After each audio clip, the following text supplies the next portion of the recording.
So on the last episode, we worked on our storage, which now can hold more than 1 million items. We also made our production board over here, which is kind of temporary, but kind of helpful. Of course, we decorated the beginnings of the main base, and we have some automations going on with frogs. And I'm now starting to plan the second floor. So I guess you can kind of see where I'm going with at the top, because I'm going to make that spinny thing. But as I've hinted in the past videos, we have a problem. And that is a power problem. As you can see, we only have 96%. Oh, I mean, we have 96% being used. Like, that's way too low for what I want to do. Which means we need to work on power. And what can we do? And I found it. We can use lava. The base does look kind of cool when it's kind of just flying in. But how are we going to be using lava? Well, with boilers. Now, to make boilers in the create mod, you need, well, some fluid tanks with water, and you need to attach a steam engine with a shaft. And of course, you need to power it, and you need to fill it up with water as well. But to power it, we can use blaze burners below, which when they burn, they heat up the water, they make steam, and so you have a boiler, aka a steam engine. And you can actually see how much output it has. And you can attach multiple steam engines to the same side of the same boiler to get out as much power as you want to. Of course, they're limited to a certain amount. That being said, we have a few ways of making this happen. Now, the water is easy, of course, but the blaze can be a different story. Now, in order to do the blaze, we can actually use some straws that we have from Create Crafts and Addition and directly feed into it either lava or diesel or biofuel, which apparently superheats them. That's pretty cool. But for what I want to do today, we're gonna go with lava. But how can we get lava? Well, there's a couple ways of actually getting lava. For example, you can superheat cobblestone and you get lava. And apparently there's even nether lava. I don't even know what this is, but sure, there's nether lava as well. And there's always the Minecraft regular method, with just simply using a lava source on top of some dripstone blocks and some pointed dripstones into a cauldron, and then you can pipe it out into, well, a fluid tank. And this is what I've been using to get my lava buckets. And this one is actually an infinite lava source, technically, because this is constantly generating us lava. But there's actually another way of getting an infinite lava source, as I discussed in the previous video. And that other way is actually using a lava pool from the nether, because if it has over 10,000 blocks, it's infinite. Infinite for the create mod, I mean. But what if we could find an infinite lava source in the overworld? Well, I think we can't, but maybe, just maybe, we can make one. But how do we make an infinite lava source in the overworld? Oh, of course, there's a wandering trader behind me. You see, a lava bucket only reaches so far, and it's not like water that if you put another one next to it, it becomes an infinite lava source. But there's a way, and it does not require 10,000 lava blocks. Now, for some reason in the create mod, if you put a lava source and you let it drip on down, just like that, as we saw there, it's technically gonna consider that a lava source. So all we really need to do is get something that's a space that's big enough that whenever the lava flows all the way down, it counts as actually 10,000 blocks. Oh, and yes, you could do the math and do like a cube shape or a rectangular shape or whatever shape you kind of want to, as long as the lava flows down and it converts, well, air blocks into lava sources. But I have a much simpler idea. That idea is drills, and a lot of drills. So I think an 11 by 11 of drills should do the trick. Maybe we can even cut the corners and do some shaping? Maybe. So with a couple of water wheels and a rope pulley that's all glued up to all these rails and those barrels, we can actually just invert the rotation and let this dig on down. And I guess I'm gonna AFK while this works. That's why I brought in my chariot over here, where you can just, well, AFK over here, or even in this chair, you know, where we have a little bit of lava and a fluid pipe. Now we wait. I bet all these mobs are like, what the hell is going on over here? Hold up, we have a second cave going through. This is so many cave systems. Like this one is super big, and then this one's also incredibly huge. Probably even the same one, to be honest. Oh, and look, we even have already a little bit of lava. That's nice. But now that it reached all the way to the end, all we really have to do is just invert the signal, and it's gonna pull it all the way back up. It's gonna be a lot faster. And hopefully, it's filled with diamonds, because I don't have a lot of diamonds, and I want them. So now all we really have to do is just pick these guys up and get them out of there, because we need the space. But so, we don't really need this anymore, because we have the hole dug out. And now we just have to fill this with lava, or I guess more lava than just that. Now I made a little bit of a wall to actually help me here, because we're actually gonna need to be filling in this layer all again. And now all I really have to do is, well, fill all of this layer with full lava buckets. Now, as I said, it doesn't need to be this big. It could probably have been a lot smaller, but I kind of thought, well, why not, right? So, yep, I'm now gonna have to fill a lot of these buckets with lava. There's some lava over there I can go grab, but most of it is probably gonna come from our workshop. I also decided to fill up all of this layer so I can actually break it and walk on here and place them a lot easier. But now, while I'm doing this, I can actually just start breaking the things that are actually holding up this lava. Because you see, we want this lava to flow all the way down to bedrock. So we gotta break all the things that's actually supporting this lava. And it's actually gonna help us a lot, because it's gonna be a lot faster for this thing to reach the ground level. And it's easier to walk in the middle while we still have this entire, well, platform here supporting me. But it's gonna be a lot tricky to find out where are all the blocks, so hopefully I'm getting all of them. I think I missed a few. I mean, I guess we can also just use the... Yeah, we can also use the free cam to see, yeah, we missed a spot. But this is what we want, the lava to flow all the way down. So I've now done half, and, well, actually, let me just see if half could do it. I still want to do the rest, but let's just see if half is enough.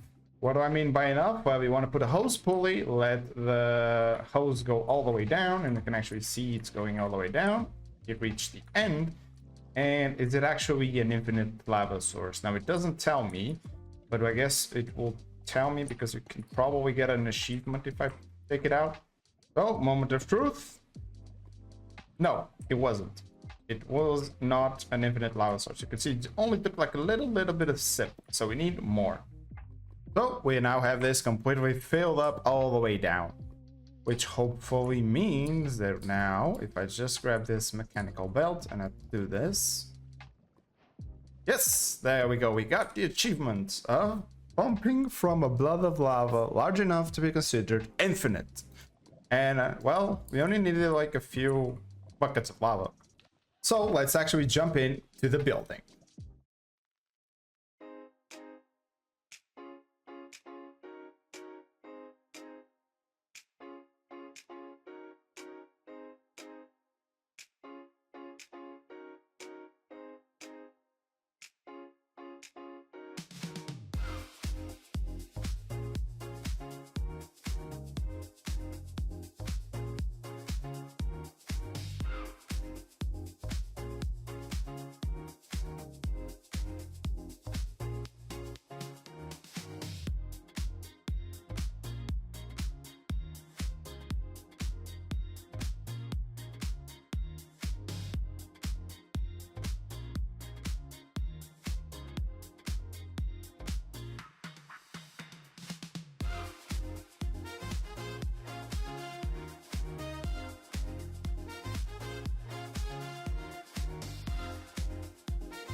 And so the outside is now done, as you guys can see. Now there is still a lot of detailing that needs to go in here, for example, like girders and stuff like that, just to make it pop a little bit more. But I kind of want to start on the inside over here, because I kind of want to get a head start on myself, because there's a lot of things that are gonna go in there, and if I need to take down a wall and replace it, or if I come out of it, then I do that, and then I decorate after I have everything set up in there. Which now means a couple of things, and as you can see by my pipes resources, I don't have a lot of pipes. Now, I should have a decent amount of blaze burners, because I went ahead and got me a bunch of these, but yeah, I don't have a lot of flowy tanks, don't have a lot of pipes. We probably need to do something about that, but I don't know how my copper situation actually is. Oh, and I grew a little bit of bamboo over here, so fear not, it shall go away whenever I don't need it. I mean, we're not bad. We have 750 copper, and we do have 63 blocks of copper. Now, I kind of want to make more copper sheets, and I kind of want to make like a bunch of pipes. And to do pipes, you need copper ingots and copper sheets. So I'm gonna like take these four. I'm gonna take like 4 stacks to press down, and then just use the rest. Like, it should give me a nice amount of pipes, right? And then we also need to do more things to get fluid tanks, more fluid tanks. I mean, I think we had a decent amount. I just don't know what happened to them. Oh, and of course, how could I forget about the most important part? The actual steam engine. But this one luckily uses blocks of copper, which we just saw we had a bunch. The gold may be a little bit of an issue. Hold on. Hold on. Oh, okay, now we got some. I think I kind of need a little bit more blazes. I feel like this should be enough power. Now, to the moment of truth. How many fluid tanks am I gonna need for all of this? And I'm actually gonna do a little bit of a trick. You see, I don't really need to put this super high, because we're only gonna be using lava to power the blaze burners, which means that they do have like a max range because of the heat that they produce. So I think we only need like, what, 5 levels of fluid tanks? And to test this out, we can just grab like a full line of buckets and power all of these dudes. They should stay on for like 16 minutes. Yeah, you can see that at the top. And now I can just grab the fluid tanks, place them on top of them. And if we also grab the steam engine and we put it like at the front, we can see the size right now, and we can also see the heat. The heat is never going to go above that, which means that this is actually the max height that these guys need to go. So that's kind of good. It's, I mean, barely more than half a stack. So I think we can do quite a few of these. We're still gonna need more tanks though, and I hope we do have the copper for all of this. We might do. We may not. Oh, we do not have enough steam engines. I just realized we need like a stack more of steam engines for what I want. I believe we need. I'm not sure. But hopefully you guys can actually have an idea of what's going on. Like, I have these walkways so I can walk around and see things from a higher perspective, which actually helps a lot while managing these things. And as you can see, I'm going to put the steam engines directly on top of it, and then I can link all of those shafts between them, and then I'll have this corner to actually take the power out. That's why this thing has a little bit of an extra area over there, is to deal with the extra, or I mean to the power going outside of the factory itself. On this side, I still have it a little bit reserved, which I'm still thinking what I can do here. I'm thinking I might need some trains in the future that need lava for some reason, or I want to take lava to some place and I can come here since this is an infinite lava source, something like that. And I also want to put a display with my power generation on, and I can either put it over there or I can even put it over here on this side. Since we have the entrance here, we can just turn left and see the things right there, or we just look forward into the ceiling over there, something like that. And now into probably the thing that's gonna worry me the most, and it's trying to pipe all of these things. I also realized that we have these fluid tanks for water as well, because I kind of thought, well, we can have like the lava pipe going here and the water pipe going there. That's gonna look pretty cool. But then we kind of had to push this guy super close to here, so we might just either end up like running the pipes above my head here, and then connecting to the proper boilers, something like that. I'm gonna try and come up with something, and hopefully it looks half decent. Well, so we're back in the mine, but we do not have our pickaxe swinging from side to side because we have a drill. Shout out to you if you understood that reference. Well, actually, luckily for me, copper isn't one of those things that I particularly love to mine, so I should have plenty of it around here. And ooh, there's a spawner. But I should have plenty of it like around here in the walls and stuff like that. Yep, look at this. There's even iron. I mean, we have an iron farm now. Now, this bamboo is going to be very, very helpful. You see, you can use this bamboo to make these straws, so then we can give them to our blaze burners. But fear not, I know that some people may be playing Create without Create Craft and Additions, and they do not actually have the straws. So I'm also going to make some setups work without these straws and just use mechanical crafters normally. And to make them, I just send them to the rolling mill and let it do its thing. Now, with all of them hooked up, well, at least to steam engines, we now need to connect some piping over here. Now, the lava one is actually going to go down below, but the water one we can connect just like this. Now, there may be or may not be a little bit of an issue with the water. We may need more pumps, putting more water, because they may just burn the water too fast. If that comes around, I'll do that. For now, we only have like these three, which I don't think it's gonna be enough, but maybe it is. But then underneath here, I can actually just break this block and go down here. We have access to all the blazes, except the ones at the end, because we're gonna do them a little bit differently, as I said. But the ones down here, most of them we're just gonna directly use these straws to turn them into blaze burner with a straw, or a little bit of a trucker hat. And we basically just want to go around and make sure all of them have a straw.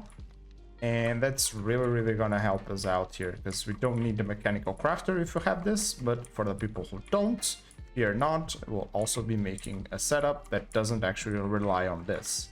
And I should also probably make this area a little bit better, so we can actually move around better and, well, check up on things better as well.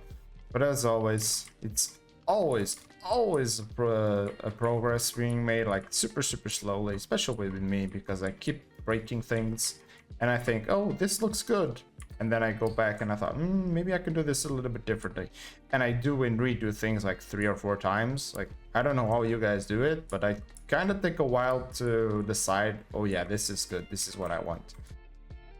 Well, technically, besides the last two at the end, we should be ready to turn them on. Now, I do not have any power at the moment because I took down the water wheels, and I've been thinking maybe I still want to keep like the water wheels at the back, just powering some of these basic things, so in case something happens or wherever and these guys stop powering stuff, at least the pumps are still powered.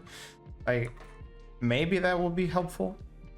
Okay, so I'm now starting to turn all of these guys on by, well, trying to give them water. Water is struggling a little bit, but I'm gonna at least try and fill them all up. We're using the water wheels, as I said, but this is meant to be temporary, and hopefully everything works. I do really think we're gonna be needing more water pumps, because we're filling in, but we're only having like a single pump taking out the water, and as you can see, nothing is spinning. So yeah, we're probably gonna even have like a dedicated pump for every single one of those, and maybe we can use like what, these two to power those two, the first two of them. We'll have to see. Actually, we can even just get us started with something. I'm making a walkway over here. We can probably just like ignore this and only power these ones with water at the moment, because then we're we're gonna have some spins, you know, we're gonna actually have some stress units flowing from these guys. As you can see, we're doing 16,000 at the moment only. I thought we would do a little bit more. Oh, we're lacking water. Of course we're lacking water. And yeah, we're lacking water here as well. So we kind of need to try and get a little bit more water, but 16,000 is a lot more than that. Yeah, so basically every single one of these guys is actually gonna need a single pump powering it. Now we have these tanks here already, so I don't really want to mess with them. We can take these water wheels down because they're spinning. So let's actually set up the mechanical arm, and we need to select all of our blaze burners in our underground area. As you guys can see that I just had to dug out because we needed to do the pumps and I wanted to do below it. Now we have our shafts going over here, and then with the mechanical arm you can just right click the blaze burners. You have them selected.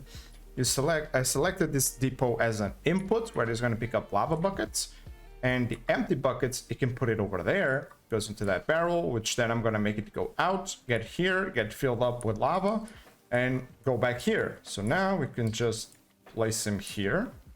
Oh, we even got some achievements on, and I just need to power these belts and get some buckets over here, and then this hole should actually start working. So now that he has power, with a little bit of a cogwheel here, and the belts have power, if we just put these buckets there, they should get lava. Yes, it picks them up. Whenever they're empty, it sends them back into the barrel, and it's just gonna cycle here between all of this until all of these guys are, well, on with lava, and then the lava buckets will just sit here until they're needed again, which means we have 1.5 million SU, and that is a lot of power. And so I'm now in the process of connecting things up, and I already did over here. I made it sure that all my power goes into here, and I kind of wanted to make me a little bit of a better walkway here, and I do not have the casing, so I'm just gonna use this. And yes, and then I have this going to a rotational speed controller, and then I have this set at 2. I could even put it at 1 because it's then going into here, into a chain conveyor, which is then connected to a power tower. And this is what I want to use to try and take the chain conveyors long distances. You can see it over there. I kind of wish we had a little bit better of an exit here. Maybe I can work on it a little bit. And I'm probably still actually gonna move this maybe over there. I'm still deciding on the placing because I think where it is right now, it's kind of in the middle of everything, and I don't think it looks good there. I think it looks good overall. It kind of took me quite a while to get the design in place, so I think I'm just gonna make a blueprint out of this, and then I can copy and paste it whenever I want. But I don't think I want it to sit there. It probably will look better sitting here in front of this area, just sitting there, because then I have all that space opened up for me to do things, and then I have that thing to connect, like for there, for example, and then I don't need to make those poles. I can actually just use something like this. But this is meant for long distances, and whenever we're getting closer and into smaller buildings, I might want to switch it up for a smaller design like that. I'm probably going to improve on that design because that was meant to be temporary there. So let's actually make sure that the entire thing is inside the schematic, just like this. I believe that's all connected. There's nothing that's actually not it. And boom, let's just call this a little power tower. Now, the best part about this tower is, since I want to move it over there, all of its components, or pretty much all of them, I can just right click with the wrench, except for the lanterns, but those just fall off anyway, so it's not really a big deal. But the fact that I can just use the wrench is very, very good on every single item that I have over here, because I have some pretty much all create blocks over here.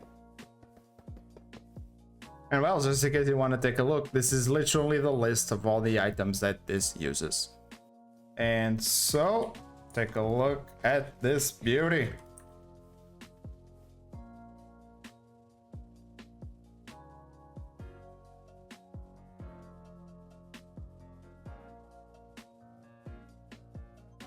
Now, it doesn't do a perfect job, but I guess these details we can always fix if it does it a lot. Okay, it only seems to do it in some areas, which is fine, I guess. Oh, look, this one's actually wrong. I'm not gonna fix it now. It's just gonna sit there. But the rest is all good, I think. We even have a ladder that allows us to go up all the way into this platform up here. And from this platform, we can actually see, well, other places, but more importantly, we have access to the chain conveyor. Okay, I'd say that looks a little bit better. The power is actually coming from there into there and all the way up there. So I guess now it's time to actually fully complete this area. And here we have it. We have it connected to the power tower, and we already have the power being connected to the main base, and you can actually see me over there. It's actually kind of nice that these things connect from so far away, because it allows me to actually use them as a very power tower thingy, like, because they connect super far. Like, I actually wish they'd move this one a little bit to the middle, but, well, it works. And over here on the base, we have the power tower, which then I just bring the power down with a little bit of a shaft, and then I connect into this control house, I guess you could call it that, where we have the stress gauge, which you then can actually take an output or something like that to put it into a display board or something like that. And then we have our speed controller, which has a conveyor chain conveyor underneath there, which connects to this chain conveyor here. And that one connects on the inside, which then powers the building. But yeah, it's actually really good to know that we are only using 4% and the cobblestone generator is on. And I also expanded the grass a little bit further, so it doesn't have a platform just floating here. And now we can take a little bit of a look more closely. I really like what I did here. Looks like some engine parts. And then we have this door, which is not really a door, but it looks like a sliding door. And we have the same way going out. We have the stairs to go underneath here, and over here we have a building, or a billboard I should say, that actually tells us the max SU and the available SU. We could do some extra things here. I could paint it, and I could do some things a little bit to look a little bit nicer, you know. And then we also have these walkways that go all the way around. We have a ladder here to get up, and then we could just walk from one point to the other. Now there is some lighting issues here, and I do not have any lanterns with me, so we do still need to do some finishing touches on this side of the factory, like on the inside, but the outside at least is pretty much done. I guess you could also add some lights here and stuff. Which means now we have power to actually expand the area over here and go upstairs and start working on our workshops. But that's gonna have to wait, because this thing took a very long time to set up, which means we do not have the time to go any further today. But fear not, because on the next episode, we're gonna be working on the grindstone part of the base, and that's gonna look pretty cool. So, as always guys, hopefully you enjoyed this video. Don't forget to like and subscribe if you haven't, and see ya in the next one. Bye!